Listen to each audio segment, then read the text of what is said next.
তারপরে তো ক্রিস্প হয়ে যায়।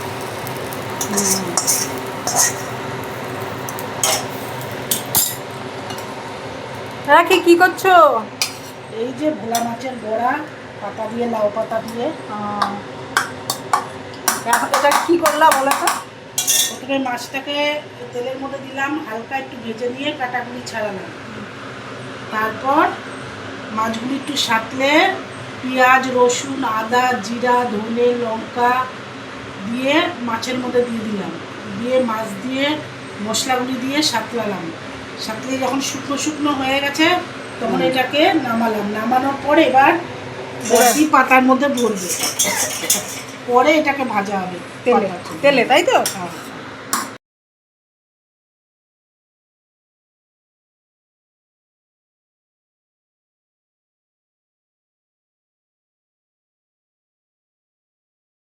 এই যে লাউ পাতাগুলো নুন মাখিয়ে রাখা হয়েছে যাতে নরম হয়। আর এই যে সেই কাই করা হয়েছে, এটাকে পাতায় ভরে ভাজা হবে।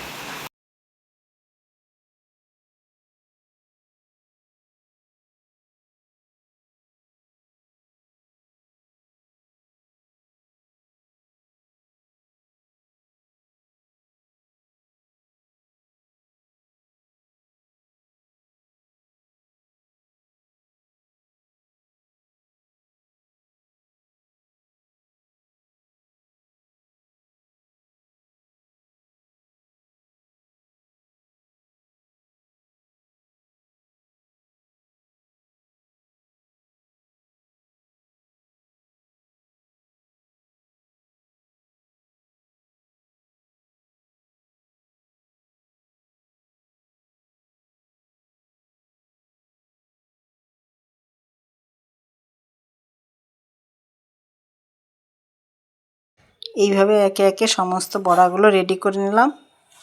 একটু টাইম লাগে রেডি করে, তারপরে বড়া ভাজার পালা।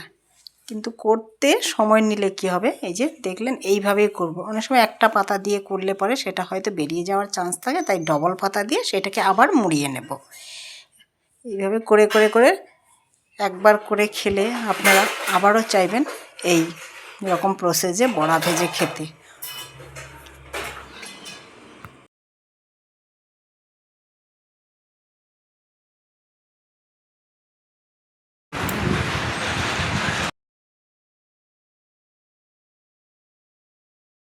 এই যে দেখতে পাচ্ছেন, এইভাবেই তৈরি করা হবে সমস্ত বড়াগুলো।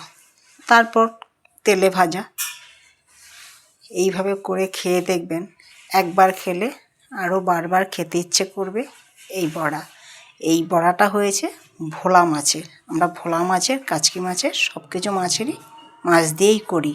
এই যে রেডি। এখন তেলে ভাজার সময় যাক, কড়াইতে তেল বসিয়ে দিলাম। তেলটা গরম হওয়ার সাথে সাথে বড়াগুলো দিয়ে দেবো।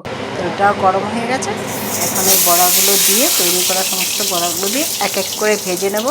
এবং যখন একটু পাতাগুলো পুরো পুড়ে যাবে তখনই সেটা খাওয়ার উপযুক্ত হবে। যাক, একটা দিয়ে প্রথমে দেখে নিলাম তেলটা ঠিকমতো হয়েছে নাকি। এখন পরপর সমস্ত বড়াগুলো দিয়ে দেবো। দিয়ে তারপরে যা হয়ে গেল, এইভাবে দিয়ে আমরা বড়াগুলো রেডি করে নেব। বন্ধুরা, কেমন লাগলো আমার এই রেসিপিটি? যদি ভালো লাগে থাকে একটু কমেন্ট করে জানাবেন। সমস্ত বড়াগুলোই